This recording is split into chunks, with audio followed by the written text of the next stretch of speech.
Welcome to what we'll call the story of Hearst. This is part one of a six-part story. And it all pretty much started with one man. And he was a fiddle-playing, storytelling, wheeler-dealer of all things. And when he made a deal with Rock Island Railroad in 1903, the roots of the community of Hearst were planted. His name? William Letchworth Hearst. But everybody called him Uncle Billy. Hearst was really populated from people come from Indiana and people come from Tennessee. Uncle Billy came from Tennessee. The Arwines and the Souders came from Indiana. This was after the big war in 1860s.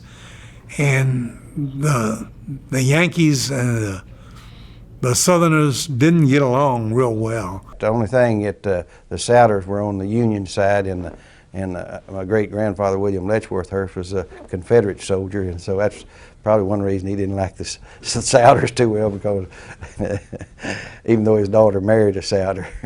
My name is Dina Ruth Hearst. I am the great-great-granddaughter of William Letchworth Hearst. He was a prisoner of war in the Confederates, and he came here from Tennessee. When he came in from Tennessee, he had 4 children, I believe, at that time. In later days, he had a big wad of children, about 14 total. But he, coming in, he didn't have a job, but he made his money by buying and selling land. He was a trader. He traded, for goat, for a cow, or for some land, for, milk goat, or, eggs for chickens, and, vegetables, grow the garden and swap vegetables. That's how people lived out here that I recall. And then he, found a good piece of land, and then the railroad started to. And he gave Rock Island Railroad the property for the train where it is now. And he said, okay, you can put a station if you call it the Hearst Station. Well, the town kind of grew around that and became known as the Hearst Stop, and then Hearst in itself. Well, he was a fiddler and loved to go to parties and fiddle all the time. Every year they had picnics. I guess the community picnics, all the families there would have a community picnic, and of course he was a great fiddle player, and we have that fiddle in his old fiddle that he had in the heritage room at the library, and he always played the fiddle for the dances and everything that they had at these picnics. And when he passed away, the only cemetery in town was the Arwines had donated land for a school and a cemetery, and it was the Arwine Cemetery. And Uncle Billy said, "You are not going to bury me in a Yankee cemetery." So Uncle Billy is buried in Bedford. I asked the city manager, could we dig him up and move him to Hearst, and they said no. And his son was Grandpa Emerson. We called him Grandpa M.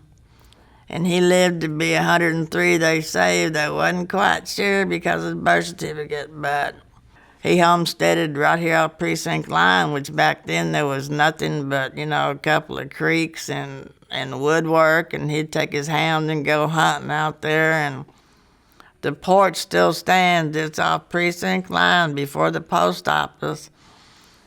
And there's, like I say, the porch is out there and it's full of greenery and stuff, but we used to have a house that sat there. And that's where they had the cellar at. And everything's gone, but that porch still sits, and it's a big old piece of land out there. And then from him, there's my grandpa Ed, James Edward Hearst. My grandpa had registered milk goats, and all during the month he'd go to the sales, and then Canton, Fort Worth, all these sales that they'd go to on certain days. And when he'd sell his goat milk for $5 a gallon, and people came from miles around because the milk was 7 times better than cow milk, and the protein in it helped people with their stomachs. We had people coming from all over the place just to get that goat milk. I'm assuming it probably about 5 or 6 families of maybe 25 people in the what we call the Hurst area. Some came from Tennessee, some came from Kentucky, and of different families, and some came from Indiana. It was just a little, I guess, a little country community there in the Depression days, and as I say, everybody either was a farmer or those that were seeking employment worked on the farm for the people who had the large tracts of land who farmed. When I first came to Hurst, it was basically all north of me with farmland. In fact, when I put in my grass in my yard in Hurst, I don't know how many horseshoes and stuff that I had dug up. And I talked to a gentleman later on and said, yeah, this was a big farm. At some time, he didn't say what kind, but obviously it had to be horses because those horses, there was horseshoes out there. Most of the people, I mean, they traded those grocery stores, but for major items and stuff and clothing and what have you, they went either into Fort Worth or Arlington. Fort Worth, of course, 15 miles away. It just seemed like it's a long way there with some in wagons and some old Model T vehicles. Did a lot of bartering. You know, they had the butter that they made from the milk and eggs. Had chickens, had chicken farms and what have you, or chickens, and so they'd take their eggs and butter into the stores in Fort Worth. Of course, the old Randall Mill was on the river down there, and that was owned by the Randall family, where they grind their corn or wheat into a meal. It was all country, a house here or there, you know. T.J. Dickey was a family, had the first grocery store, and they had the grocery store down there by the railroad track, and back then, early days, and that was really the first grocery store in the area, Hurst area. Is T.J. Dickey family had that, and they moved that one whenever the highway, on Highway 10, about where that paint company is there, Kelly Moore Paint Company is where they moved that store to, and that remained there until the early, I believe until the late 30s. What is now known as Highway 10, used to be 183, was really the center of Hurst. There was 1 and 2 grocery stores there on Highway 10 or 183 it used to be, and that was just the center of Hurst. Major school in Hurst began around the early 1900s there on Highway 10 at the corner of Norwood and Hurst Boulevard, or Highway 10 and Norwood. The roads back then were just one, you know, the one road we had, it was still dirt and, you know, it was just gravel with some tar on it seemed like, you know. In the late 30s, Fort Worth Sand and Gravel started mining out there, and that became a employment area for it. It was a major employment back then. A lot of people worked at the Fort Worth Sand and Gravel because it was a big mining, and a lot of gravel and sand mining in the south of 183 or Highway 10 there, south of Hurst. And you can see down in there now, there's gravel pits still exist. William Letchworth Hurst, Uncle Billy.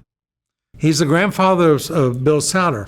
Now, his daughter, Emma Hurst, married Bill's dad, Souter, and so that's the first time the two families actually reconciled. Thomas Jefferson was a cousin to Grandpa William Souter. It would be my husband's great-grandfather. That was made when I lived on Belknap Street in Fort Worth. When the person came by that wanted to take a picture, they had that with them, and Mother put me on that. She wanted a picture before this picture was made. My daddy rushed me out of bed one night at 1 o'clock in the morning. Our house was on fire. And he grabbed me, cover and all, and went out to the next door neighbor and shoved me across their front porch. They had a long porch, and that waked me up. Then he went back to the house to get my mother and the baby girl. And as he got to the door, she was coming out, and had the baby in one arm and grabbed a bird cage with a bird in it with the other one. I came to Hurst with my husband, Bill Souter, and we didn't have a place to live, so we stayed in the back of his mother's grocery store until we found a little rent house that we could afford. 1936, my mother and dad went and built the grocery store out of the home. They just added on to our home there. We lived right across the street from the school. There was an elementary school across the street from Bill's mother's store, and so that's where the kids all went to school there, at that elementary school. And then they added on to that, the front of it, and made a grocery store there in 1936, right at the end of the Depression. I mean, things were really tough in those years. My mother's name is Emma's Cafe and Souter Grocery. Emma was the grocery store, that was his mother. And she would start at 6 o'clock in the morning, and at 6 o'clock in the evening, if people were coming in to just buy a cigarette, she'd stay because that was company to her. You know, she just lived alone there and did her grocery store. About 1940, the Texas Highway Department made a 2-lane highway out of Highway 183 at that time, what they called, and then they took part of our property, and mother and dad rebuilt a brick building there, which is still standing there now. Other than that, there was not just a rural community with 2 grocery stores. And after that,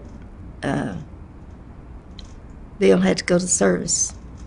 Emma had a grocery store, and Bill came back from World War II and ended up becoming the postmaster and had the post office in her grocery store. And then when they built the post office up here on Precinct Line, he was the first postmaster in Hurst. To the east was Mosier Valley, which is still there, is a black settlement there, and they were great people. The Mosier Valley people were there. Some of them were from the slave days, but they were our dear customers. We had a lot of trade from the black people as well as the white people that lived in the area too was our customers there, and come and get their groceries. And back in those days, they say, right after the Depression and everything, nobody had any money, but it was from week to week or month to month to get their pay from wherever they were working, and you had to do credit business, and some of it was good, and some of it was bad. Around 1954, that's when Bell Helicopter came in and Hurst began to grow, and then the supermarkets began to come out here. The first supermarket was there on Highway 10, and we felt like we either had to get out of the grocery business or try to get big, so my mother closed the grocery store and cafe down in around the 54, 55. Several churches. We always went to First Baptist, and there was a great Methodist church there, a very large church that's still there and still large. Isom Chapel, it was a country church, and they had the revivals in the summertime like everybody did. You know, all the Protestants, they'd have a revival and such. And they had some children, a few youth, but it was just a family church, and started by this preacher, Reverend Isom. And man, it went back years. Edna was a young woman when they got married, and she played the piano and taught Sunday school. When Bell Helicopter came in, they moved in on Harmon Road, the church did. And gosh, there's about, 50 people came. Then when they came on up here to the present location, it was the First Methodist Church. Then the Methodist Church went with the Evangelical Brethren, and then the African American Methodist Church came together and united, so then it became the United Methodist Church. There's a church in the little community of Bransford, which is now part of the Colleyville Grapevine ISD. There was a little community of Bransford that sent out these pioneer missionaries to the far reaches of a community called Bedford. back in about 1880. And the church was there, constructed a building for maybe about 20 years or so. And then I don't really know the details. I wasn't there. But shortly after the turn of the century, 1900, the church was relocated from Bedford to Hurst. And the stories get a little muddled, but Uncle Billy Hurst, our namesake, the namesake of the city, maybe both, but either donated the land or donated the horse and the wagon. And they literally took down the church in Bedford, plank by plank, put it in the wagon, drawn by the horse, provided by Billy Hurst, and brought and re-erected down on what is now Highway 10. That became at Hurst Baptist Church at that point, and later First Baptist Hurst. But the namesake of the city was significant in the very roots of the fellowship that I'm privileged to serve in today, a long, long time later. The library was actually established in 1927 as a county station from the Fort Worth Library, and the county commissioners budgeted for that, and they kept providing books for Hurst for several years. And Inez Page was the first librarian. And the Fort Worth Library would send books out in a wooden box that was locked, and it was stored in the cloakroom at the South Hurst School. And she would open the box once a week for several hours for the kids to check out books. And that went on until probably in the late 40s or early 50s when her mother, Mrs. T.J. Page, took the library over. And the city built the little library, first library, and it was located down on Holder. It was a 12 by 20 building. I believe the city paid about $1,000 to have it built. Miss Page's husband was the first mayor of Hurst, and Hurst was incorporated in 1952, and during that, the early 50s, the population was around 5,700 people, and she kept the library until Iris Gwynn was hired, and that was in '59.